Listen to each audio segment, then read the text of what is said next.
Salut et bienvenue sur Anakaland pour cette nouvelle vidéo sur la dernière sortie de Apple TV+, également disponible sur MyCanal en France, la série Silo qui promet d'être une masterclass. Cette série est un thriller de science-fiction dans un univers post-apocalyptique, comme il y en a beaucoup, mais qui réussit à se distinguer du genre avec son propos unique. Cette série est l'adaptation d'un livre, comme il y en a beaucoup là aussi, ou plutôt d'une série de livres, de Yu Owie dont la première saison adaptera le premier volume de sa trilogie, Wool.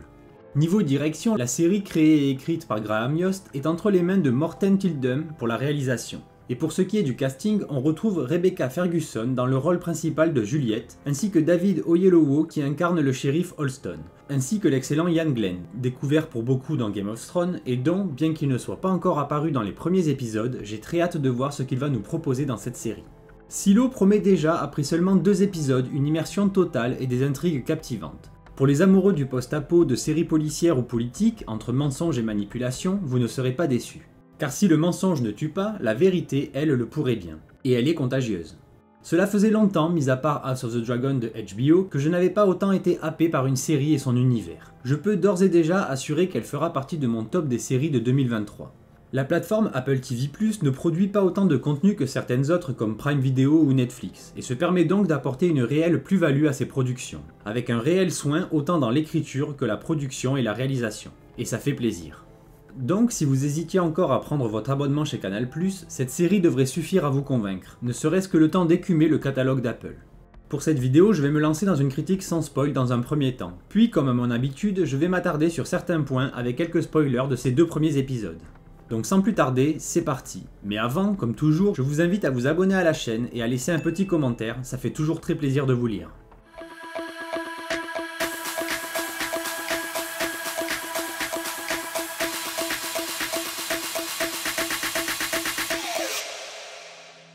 Dans un monde dévasté et empoisonné, les quelques milliers de derniers représentants de l'espèce humaine sont forcés de vivre sous terre, dans un immense silo de 144 étages de profondeur, et dans lequel une hiérarchie et des règles très strictes sont mises en place. Et ceux qui désobéissent sont forcés de quitter le silo et de rejoindre la surface.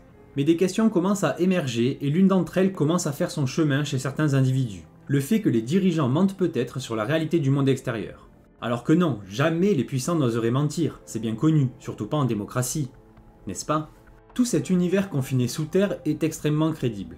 Les décors, la lumière sont extrêmement convaincants, ou encore les costumes et maquillages qui semblent très basiques mais collent parfaitement à ce que l'on pourrait imaginer de ce genre de vie. En y associant une réalisation au plus proche des personnages, cela renforce encore plus l'immersion. On a de rares plans vertigineux sur l'escalier géant du silo et autres qui contrastent avec des cadres très rapprochés de la vie dans celui-ci et de ses personnages. Cela renforce donc cette sensation d'écrasement et d'enfermement que peuvent ressentir ces individus qui ont toujours vécu entre ces murs. Et quand on y ajoute toute la dimension politique de cette société, la série est vraiment très prenante. Une culture bâtie sur un système de caste et de hiérarchie très strict, avec par exemple des relations interniveaux qui sont interdites. On a donc les dirigeants en haut, puis ceux du milieu comme ils les appellent, et les autres en bas dans les machines. Et cette certitude commune à tous que le monde de la surface est inhabitable en est presque devenu un dogme religieux. Et quiconque remettra cette vérité absolue en question, ou pire prononcera la phrase interdite « Si on devait réduire le pacte à une seule règle, ce serait... Ne dites surtout pas que vous voulez sortir. Ou vous sortirez, putain de merde, vous sortirez !» se verra expulsé de la colonie de façon définitive au prix de sa vie. Et tout ça alors que personne n'a de certitude, l'histoire de leur monde a disparu il y a plus d'1 siècle et les habitants du silo ne connaissent rien de leur passé. Les reliques du passé sont même prohibées et en posséder une peut là aussi vous valoir le bannissement. Mais l'espèce humaine, curieuse et toujours en quête de vérité, commence à se questionner quand le confort du mensonge ne lui suffit plus. Dans Silo, on suit donc le personnage de Juliette, une mécanicienne en charge de maintenir le bon fonctionnement de l'abri souterrain, qui se retrouve à tout remettre en question alors que son petit ami est retrouvé mort. Débute ainsi une enquête qui sera très lourde de conséquences. Et chose très intéressante dans la narration de la série, c'est que l'on nous épargne une longue exposition indigeste concernant ce monde et ses règles. Tout est vraiment bien amené, et de façon très naturelle, sans qu'un ou plusieurs personnages ne fassent de longs monologues seulement pour nous spectateurs. On a par exemple un personnage qui aperçoit un petit bout de pièce de théâtre relatant leur histoire, mais pas plus, le reste viendra plus tard. C'est en cela que l'on est très vite pris dans l'intrigue je pense, et que la série est donc vraiment bien écrite. Les informations nous sont données au fil du récit, sans en faire trop, et chaque réponse apporte son lot de nouvelles questions. De plus, on ne fait vraiment la connaissance du personnage principal, Juliette, qu'au cours du deuxième épisode. La série suit une chronologie très décousue, avec nombre de flashbacks et autres flash-forward qui créent un épais mystère pour nous spectateurs. Par exemple, le premier épisode fait office d'un long prologue à l'histoire et se déroule sur un long flashback, plusieurs années avant les événements de la série. On y suit le premier personnage que l'on rencontre, le shérif, mais surtout sa femme, alors qu'il tentait d'avoir un enfant dans cette société aux ressources limitées. On en apprend ainsi plus sur les restrictions et les règles de cette société répréhensive. Mais tout ne se passant pas comme prévu, Allison, la femme du shérif, commence la première à se questionner. Et c'est grâce à son travail, la gestion de l'informatique du silo, qu'elle va faire la rencontre qui va tout changer pour elle et son mari. Puis, tel un véritable effet domino, le doute devient contagieux jusqu'à atteindre Juliette, qui promet de mettre un sacré coup de pied dans cette fourmilière humaine. Toutefois, chose qui change un peu dans la pop culture du moment, c'est que les puissants que l'on a déjà pu rencontrer, comme le shérif ou encore mieux la mère du silo, ne sont pas des méchants. Ils n'en savent pas plus que les autres et veulent honnêtement faire leur devoir. Ce qui est quelque peu rafraîchissant de ne pas tomber encore une fois dans le cliché du méchant politicien.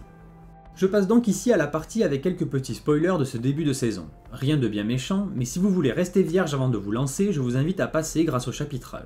Ou alors encore mieux, allez jeter un œil à cette pépite et revenez pour la suite de la vidéo.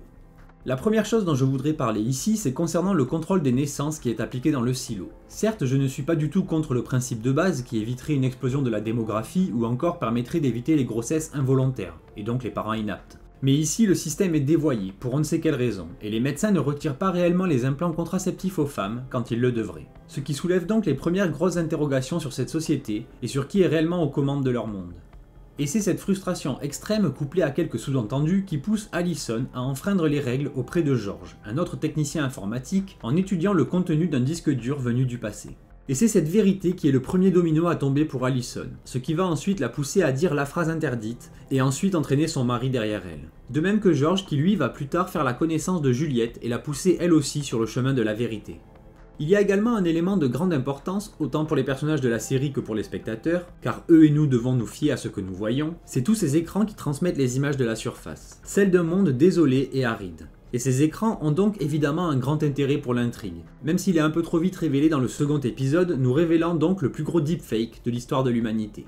En lien avec ça, je reviens aussi rapidement sur les sorties que l'on a déjà pu voir. Les personnages sortent en combinaison étanche, mais ils périssent tout de même, apparemment dû à l'air empoisonné à la surface. Mais si le mensonge en est bien un, pourquoi Allison meurt-elle ? Au début, je me suis simplement dit que sa combinaison ne contenait pas assez d'oxygène pour faire plus que ce qu'elle y fait une fois sortie.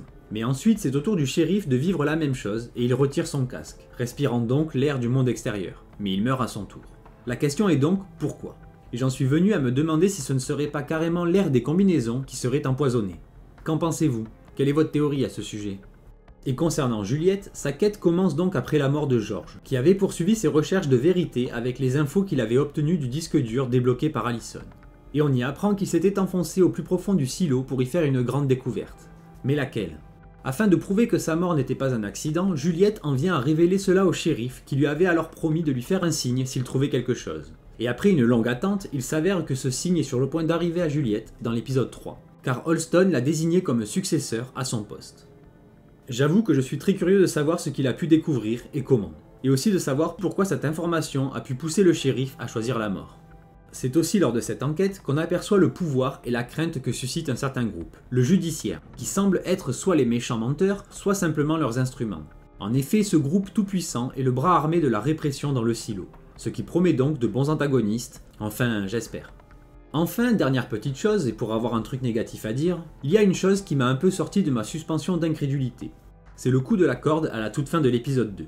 Certes, je chipote et je fais mon relou sur ce genre de minuscules détails, mais on voit Juliette descendre à main nue le long d'une grosse corde sans nœud. Elle glisse même sur plusieurs mètres, mais ne semble pas souffrir de la moindre brûlure aux mains. Alors ok, c'est une mécano qui doit avoir les mains calleuses, mais à ce niveau, ça serait carrément du cuir.